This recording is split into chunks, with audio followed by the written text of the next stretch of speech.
Аваламбар, ассаламу алейкум. Здравствуйте, участники семинара. Сегодня я говорю о значении искусственного интеллекта для пользователей национальной инфраструктуры пространственных данных. Кадастровое агентство возложено развитие, именно создание и развитие национальной инфраструктуры пространственных данных НИПД. И мы с этой работаем, и коротко здесь написано про национальную инфраструктуру пространственных данных, что такое, законодательстве какие там, что написано про национальную инфраструктуру пространственных данных. НПД – это набор пространственных данных, собираемых, хранящихся и управляемых по всей стране, а также технологические платформы, которые их предоставляет. Благодаря этой инфраструктуре информация о земельных ресурсах, кадастра, транспорта и экологии, урбанизации многих и областях. Мы собираемся в разных министерствах, ведомствах, разные данные.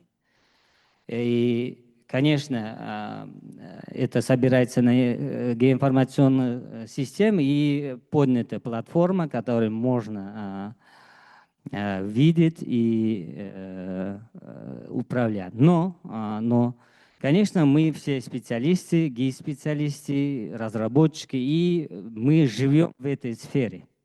Мы, как у коллеги упомянули, для нас обработка и, как сказать, для использование пространственных данных для разных нужд, например, для решения задач и остальные. Но для обычных людей это очень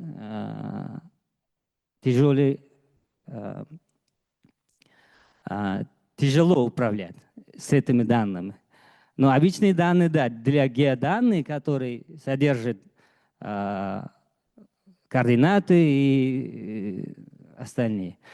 Здесь я просто показал, здесь разные данные, разных. Вот кто может сказать здесь, какие именно данные содержит? Если не знаем опыта в сфере ГИС, да?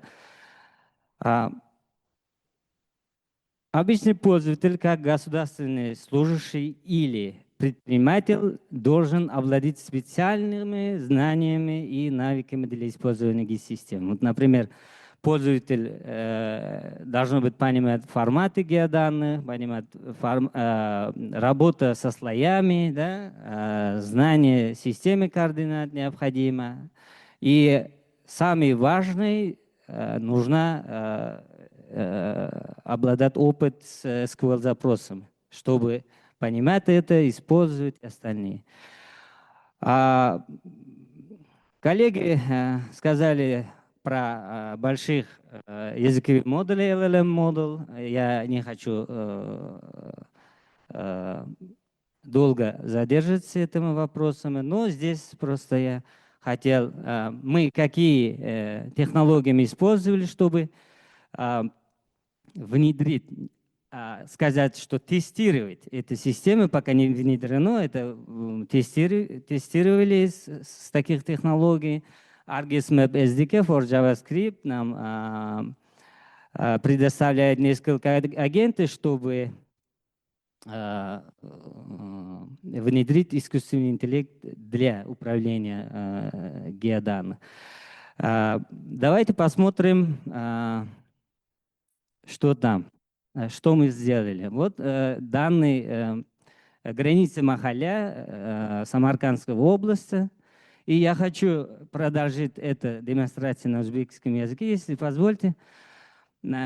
Bitta demak fazoviy ma'lumotlar milliy infrastrukturasidan mahalla chegaralari va unga oid mahallalardagi turli axborotlar demak mujassam bo'lgan. Asosiy ma'lumotlar bu yerda aholi soni, aholi to'g'risidagi ko'plab axborotlar, u yerdagi struktura mavjudligi to'g'risida. va bu bizga umuman mahalla fuqarolar yig'ini doirasida uni boshqarishda juda yam yordam beradi. Oddiy foydalanuvchi bu axborotlardan demak foydalanish uchun hali yuqorida aytganimdek turli xil bilimlarga ega bo'lish kerak. Sun'iy intellekt, ya'ni maxsus modellar bu imkoniyatni judayam osonlashtiradi. Misol uchun demak bu yerda 3 ta model bizga yordam beradi. Yordamchi modelimiz birinchi o'rinda agarda bu modullardan foydalanish uchun misol uchun birinchi bo'lib yordam deb yozadigan bo'lsak, bizga sun'iy intellekt o'zbek tilida o'rganib, o'zbek tilida javob qaytaradi.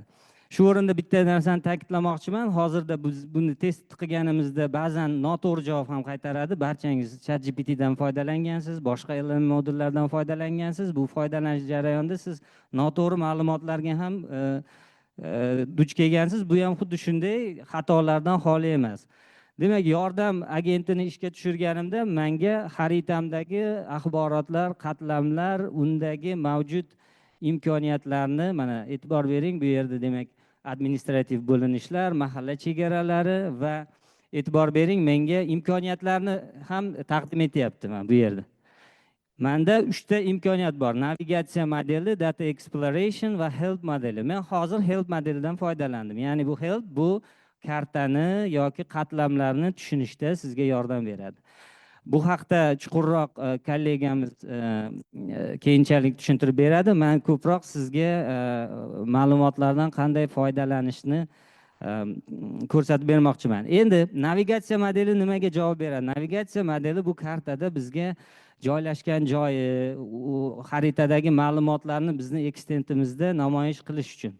Masalan, keling, men zoom bilasizlar, xaritalarda zoomirование degan tushuncha bor, zoomlarga boramiz. Demak, zoom aytaylik kattaroq bo'lsin, 12 ga o't deyman.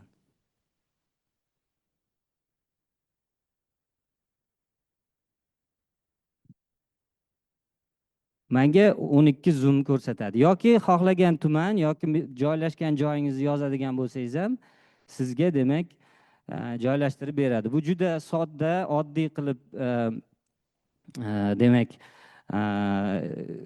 ishlangan. Masalan, Urgut tumani. Urgut tumanidagi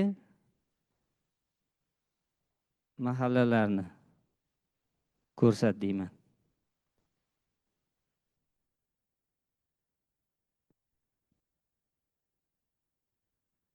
Navigatsiya modeliga ko'p to'xtalmaymiz. Asosan bizga o'sha tahlillarni amalga oshirib, bizga yog'li qismini beradigan yo'nalishni bir ko'rsatmoqchiman. Masalan, tasavvur qiling, hokimiyat uchun bitta yechim muhim. Ya'ni Samarqand viloyati, mana Urgut tumaniga, Samarqand viloyatidagi mahallalarda qaysi mahallalarda maktabgacha ta'lim muassasalari mavjud emas? Buning uchun albatta hamma biladi, u yerda demak so'rovlar bor, hammaning qo'lida svotka, boshqa ma'lumotlar bor, lekin oddiy aholi yoki investor uchun yoki qaysi masalan tadbirkor qaysi mahallada bog'cha, xususiy bog'cha tashkil qilmoqchi bo'lsa, misol uchun oddiygina misol bu yerga yozadi. Hozir bu yerda men ikkita nimani ko'rmoqchiman. Bu yerda xato beradimi, yo'qmi shu masalada. Ikkinchisi, masalan, bizda maktabgacha ta'lim muassasalar mavjud bo'lmagan mahallani ko'rsat deyman.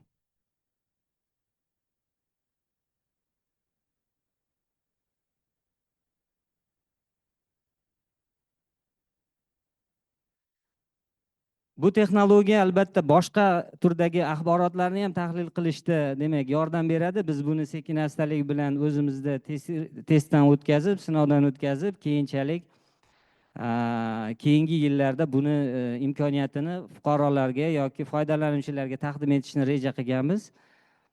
hozir bizga demak maksimal qaytarish kerak. Demak maktabgacha ta'lim muassasalari mavjud bo'lmagan mahallani ko'rsating deb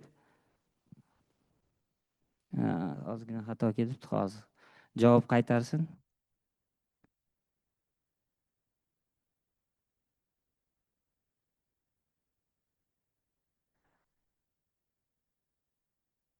Mana bu nima uchun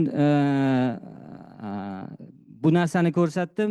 Siz qanchalik mashinaga, ya'ni bu albatta sun'iy intellekt qaysidir mashinada joylashgan bo'ladi, kompyuterda. Ana shu tushunishi uchun siz to'liq va sifatli savol berishingiz kerak. Xuddi ChatGPTga o'xshab, to'g'rimi?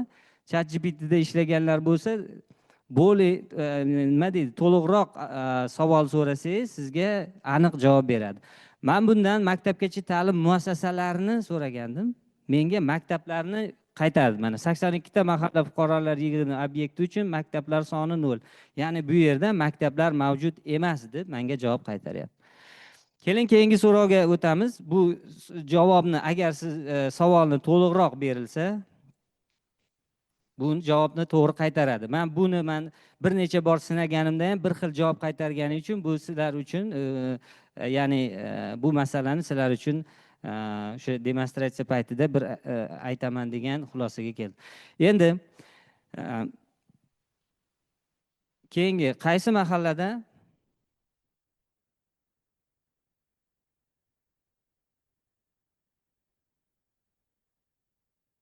aholi soni eng yuqori?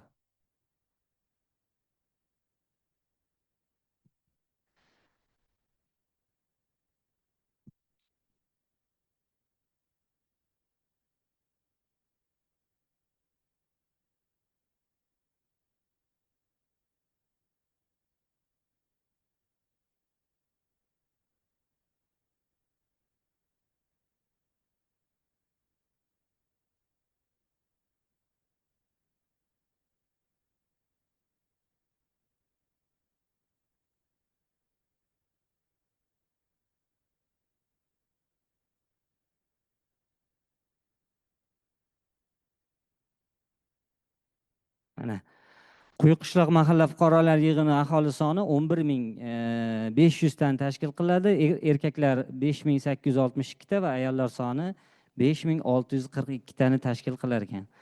Bu bo'yicha demak men bu yerda ma'lumotlarni ko'radigan bo'lsak, demak biz bu yerda 18 yoshgacha bo'lganlar soni to'g'risida, umuman aholi to'g'risida va bu yerda gender tenglik bo'yicha ham mana e'tibor beradigan bo'lsangiz, erkaklar soni ayollar sonidan 0.5% yuqoriligini ko'rishingiz mumkin.